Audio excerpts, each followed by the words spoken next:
Hey travel bugs, here's my part 2 series of Laos Travel. This part was my solo leg where I spent an additional 1.5 days in Luang Prabang, traveled to Vang Vieng for a short 24 hours, and back to Vientiane before my 24-hour layover in Bangkok and then back home. This was the end of a 2-week trip combined with Cambodia, and I did this in November 2022. If you haven't watched part 1 of Laos, I'd recommend going to watch that first, where I traveled with my cousin from Vientiane to Luang Prabang, explored the temples in Luang Prabang, visited the Quang Shi Waterfalls, and hiked Mount Fuji at sunset. Stick around to the end of the video to hear my would and would nots again for Laos and little tips for my solo travelers in Laos and more. So let's get started. I woke up on the last morning at Victoria Singthong Palace and found a last-minute hotel across town. I decided to go to the National Museum this day, which was really pretty and had a much larger ground area to cover than Wat Singthong. Some fun facts about the Royal Palace. So the Royal Palace was built in 1904 during the French colonial era for the king at the time. It was converted to a national museum after the monarchy was dissolved in 1975. Like many things in Luang Prabang, it's a mixture of traditional Laos and French colonial architecture. The main building in the area has a golden spire at the top of the roof. This is what houses the Prabang Buddha statue, so look out for that. My personal favorite building was the one on the right after entering. If you are looking to visit, entrance is about 30,000 Laotian kip and it's open from 8 to 4:30 daily. Once done with the National Museum, I went to check out of my old hotel. These were slow boats leaving the waterfront, and you can actually take a sunset cruise if you have the time to do it. It looks really pretty. I checked into my new hotel, the Muang Thong Boutique Hotel, which was very well priced, but I'm not sure I would stay here again. In the evening, I explored town some more and stumbled across smaller Wats. This one they taught English to younger students at. I had dinner at Tandoor Restaurant, which is on a street that is great for people watching. The night then was pretty young, so I went back to the night market to check out the shops, look for more food, and there was actually a live acoustic performance that was pretty cool.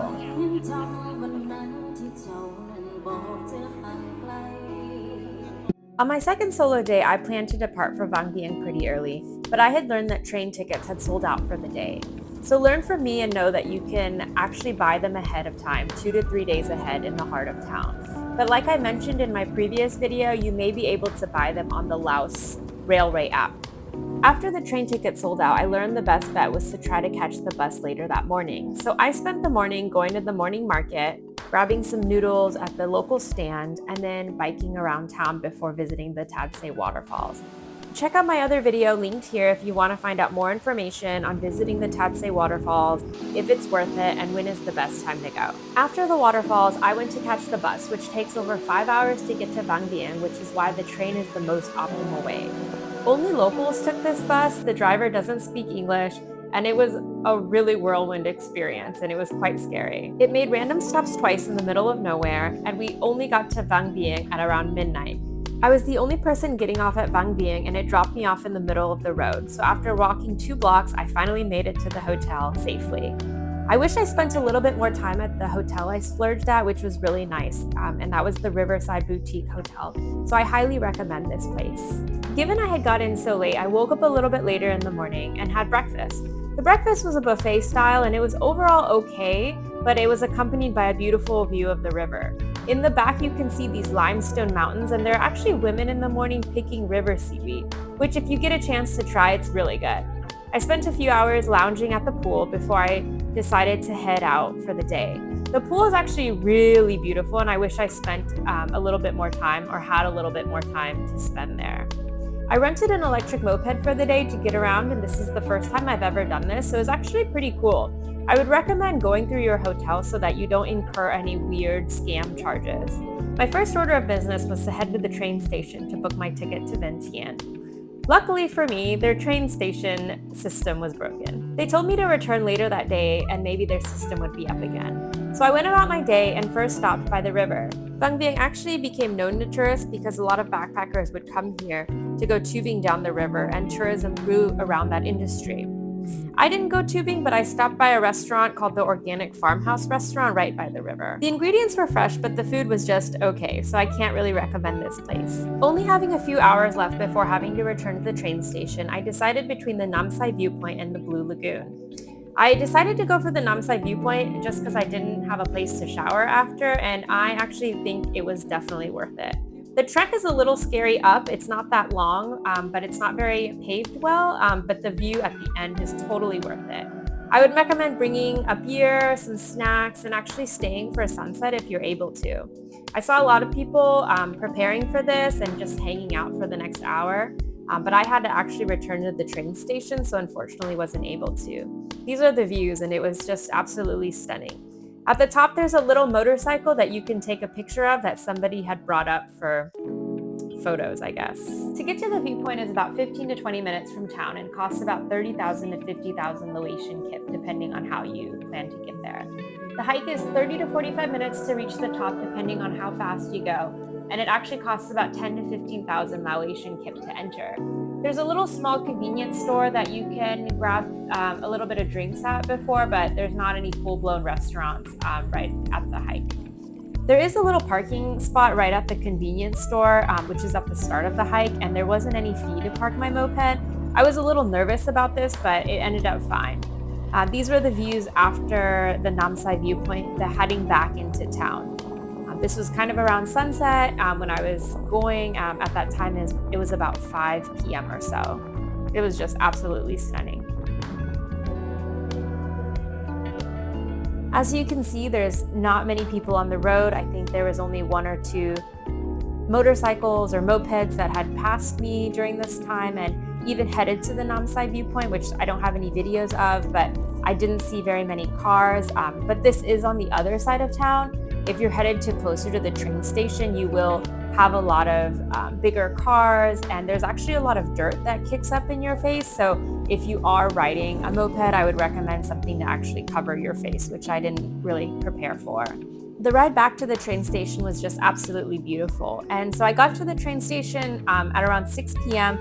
and it turns out they had actually closed the train stations completely for the day because they couldn't get their ticket sales system back up.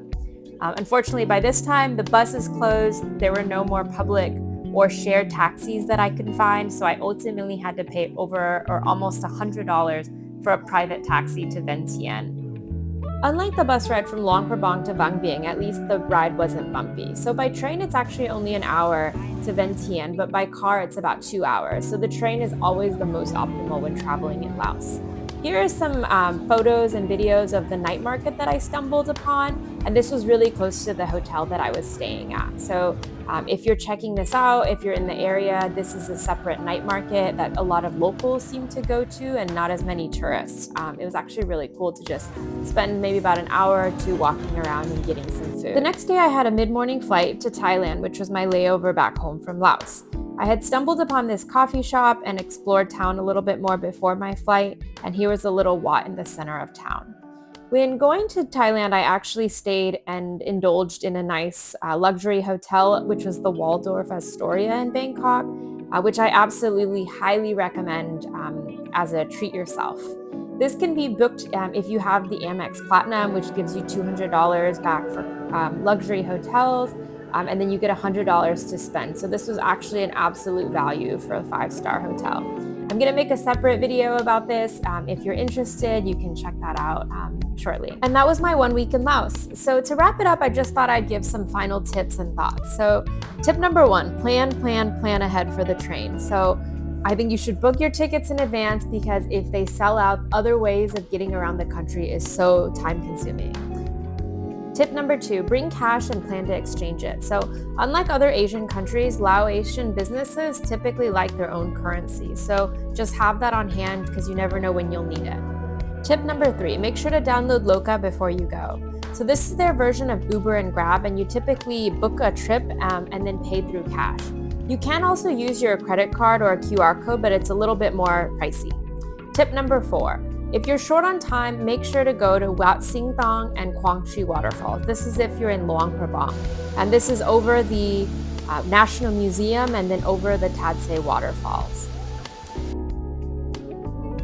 Just wanted to talk about some solo tips for Laos traveling. So if this is your first time actually solo traveling, it's not something that I recommend. I think Laos is a country where it's still a little behind in technology, infrastructure, and so you really have to think about your safety and how to plan ahead as a solo traveler, especially as a girl. So I recommend having a plan B for the trains in case they break down so you don't have to figure out last minute how to get to your next destination. Also give some extra buffer time if you have it in your schedule, giving yourself an extra day in case the trains sell out might be a good idea. And then also having Google Translate. So I didn't learn any Laotian, but I always had data service. So I have T-Mobile, and that gives me data service abroad anywhere if you're paying for the extra plan.